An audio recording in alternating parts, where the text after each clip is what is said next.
সূরা calf. বিসমিল্লাহির রহমানির রহিম।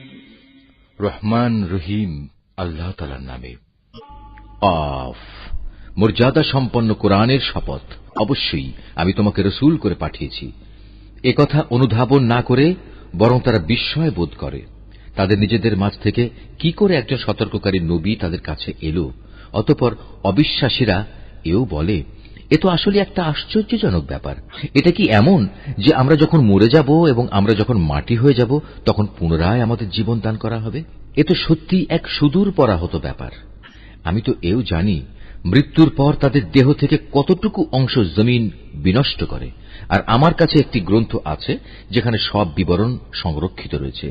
উপরন্তু এদের কাছে যখনই সত্য এসে হাজির হয়েছে তখনই তারা তা প্রত্যাখ্যান করেছে। অতঃপর তারা সংশয়ে দোদুল্যমান থাকে। এই লোকগুলো কি কখনো তাদের উপরে ভাসমান আকাশের দিকে তাকিয়ে দেখেনি কিভাবে তা আমি বানিয়ে রেখেছি এবং কি অপরূপ সাজে আমি তা সাজিয়ে রেখেছি? কই, এর কোথাও কোনো ক্ষুদ্রতম ফাটলও তো নেই। আমি জমিনকে বিছিয়ে দিয়েছি নড়াচড়া থেকে রক্ষা করার জন্য। আমি তার মধ্যে স্থাপন করেছি মজবুত ও অনড় পাহাড় সমূহ। আবার এই জমিনে আমি উদ্গত করেছি সব ধরনের চোখ জুড়ানো উদ্ভিদ। মূলত প্রতিটি মানুষ যে আনুগত্যের দিকে ফিরে আসতে চায় এর প্রতিটি জিনিসই তার চোখ খুলে দেবে এবং তাকে আল্লাহর অস্তিত্বের পাঠ মনে করিয়ে দেবে। আকাশ থেকে আমি বরকতপূর্ণ পানি অবতীর্ণ করেছি এবং তা দিয়ে উদ্যানমালা ও এমন শস্যরাজি পয়দা করেছি যা কেটে কেটে আহরণ করা হয়। আরো পয়দা করেছি উঁচু উঁচু খেজুর বৃক্ষ যার গায়ে গুচ্ছ গুচ্ছ খেজুর সাজানো রয়েছে। এগুলো আমি বান্দাদের জীবিকা হিসেবে দান করেছি এবং আমি পানি দিয়ে মৃত ভূমিকে জীবন দান করি। এমনই মৃত মানুষদের কবর থেকে বেরিয়ে আসার ঘটনা সংঘটিত হবে।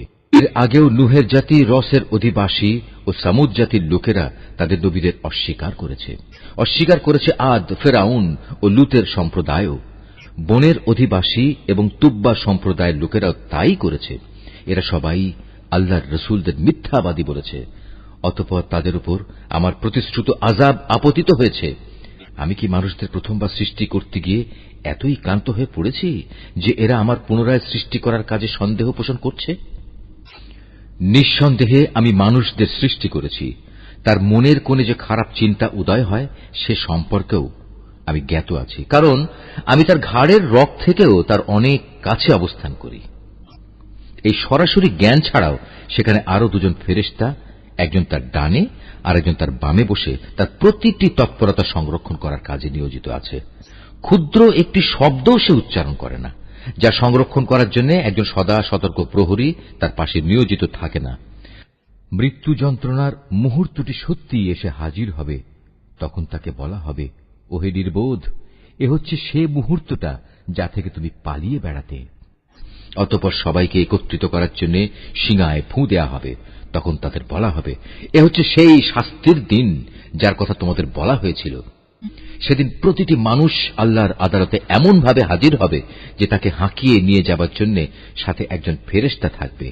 অপরজন হবে তার যাবতীয় কর্মকাণ্ডের প্রত্যক্ষ সাক্ষী। একজন বলবে, এ হচ্ছে সেদিন যেদিন সম্পর্কে তুমি উদাসীন ছিলে। এখন আমরা তোমার চোখের সামনে থেকে তোমার সে পর্দা সরিয়ে দিয়েছি।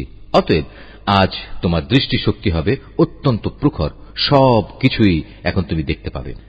তার অপর সাথী ফেরেশতা বলবে, হে মালিক, এ হচ্ছে তোমার আসামি, আর এ হচ্ছে আমার কাছে রক্ষিত তার জীবনের নথিপত্র। অতঃপর উভয় ফেরেশতাকে বলা হবে, তোমরা দুজন মিলে একে এবং এর সাথে প্রতিটি উদ্ধত প্রদর্শনকারী কাফেরকে জাহান্নামে নিক্ষেপ করো। কেননা এরা ভালো কাজে বাধা দিত, যত্রতত্র সীমা লঙ্ঘন করত, স্বয়ং আল্লাহর ব্যাপারে এরা সন্দেহ পোষণ করত। যে ব্যক্তি আল্লাহ তাআলার সাথে অন্য কিছুকে মাবুদ বানিয়ে নিত তাকেও আজ জাহান্নামের কঠিন আযাবে নিক্ষেপ করো। এ সময় তার সহচর শয়তান বলে উঠবে, হে আমাদের মালিক, আমি কিন্তু এই ব্যক্তিটিকে তোমার বিদ্রোহী বানাইনি। বস্তুত সে নিজেই ঘোর বিভ্রান্তিতে নিমজ্জিত ছিল। আল্লাহ তাআলা বলবেন, এখন তোমরা আমার সামনে বাকবিতণ্ডা করো না।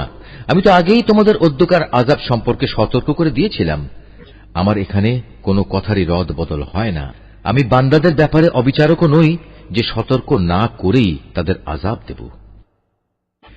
সেদিন আমি জাহান্নামকে লক্ষ্য করে বলবো, তুমি কি পূর্ণ হয়ে গেছো? জাহান্নাম বলবে, হে মালিক, এখানে আসার মতো আরো কেউ আছে কি? অপরদিকে জান্নাতকে পরহেজগার লোকদের কাছে নিয়ে আসা হবে। সেদিন তাদের জন্য তা মোটেই দূরের বস্তু হবে না। জান্নাতকে তাদের সামনে এনে বলা হবে, এ হচ্ছে সেই জায়গা যার প্রতিশ্রুতি তোমাদের দেয়া হয়েছিল। এই স্থান সে ধরনের প্রতিটি মানুষের জন্য নির্দিষ্ট যে আল্লাহর বিধানের দিকে ফিরে আসে এবং তা হেফাজত করে। এ ব্যবস্থা তার জন্য যে না দেখে পরম দয়ালু আল্লাহ তাআলাকে ভয় করেছে এবং বিনয় চিত্তে আল্লাহ তাআলার কাছে হাজির হয়েছে। সেদিন তাদের বলা হবে, হ্যাঁ, আজ তোমরা একান্ত প্রশান্তির সাথে এতে দাখিল হয়ে যাও। এ হচ্ছে তোমাদের অনন্ত যাত্রার প্রথম দিন। সেখানে তারা যা যা পেতে চাইবে তার সব তো পাবেই। এর সাথে আমার কাছে তাদের জন্য আরো থাকবে অপ্রত্যাশিত পুরস্কার। আমি তাদের আগেও অনেক মানব গোষ্ঠীকে ধ্বংস করে দিয়েছি, যারা ছিল শক্তি সামর্থ্যে এদের চাইতে অনেক বেশি বড়। দুনিয়ার শহর বন্দরগুলো তারা চষে বেরিয়েছে, কিন্তু আল্লাহর আযাব থেকে তাদের কোনো পলায়নের জায়গা কি ছিল? এর মাঝে সে ব্যক্তির জন্য প্রচুর শিক্ষণীয় বিষয় রয়েছে যার কাছে একটি জীবন্ত মন রয়েছে, অথবা যে ব্যক্তি একাগ্রচিত্তে সে শিক্ষণীয় বিষয়সমূহ শুনতে চায়। আমি আকাশমালা, পৃথিবী ও উভয়ের মধ্যবর্তী যা কিছু আছে তার সব কিছু 6 দিনে সৃষ্টি করেছি। কোন ক্লান্তি আমাকে স্পর্শ করেনি। অতএব হে নবী, সৃষ্টি সংক্রান্ত ব্যাপারে এরা যা বলে তাতে তুমি ধৈর্য ধারণ করো। তুমি যথাযথ প্রশংসার সাথে তোমার মালিকের পবিত্রতা ও মাহাত্ম্য ঘোষণা করো, সূর্য উদয়ের আগে এবং সূর্য অস্ত যাবার আগে।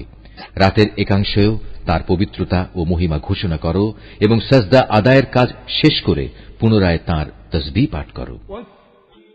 সেদিন দূরে নয় যেদিন একজন আহ্বানকারী একান্ত কাছ থেকে সবাইকে ডাকতে থাকবে। সেদিন তারা কিয়ামতের মহাগর্জন ঠিক মতোই শুনতে পাবে। সেদিনটি হবে কবর থেকে উত্থিত হবার দিন। সত্য কথা হচ্ছে, আমি জীবন দান করি, আমি মৃত্যু ঘটাই এবং সবাইকে আবার আমার কাছেই ফিরে আসতে হবে। সেদিন তাদের উপর থেকে কবরের মাটি ফেটে যাবে। যখন তারা দ্রুত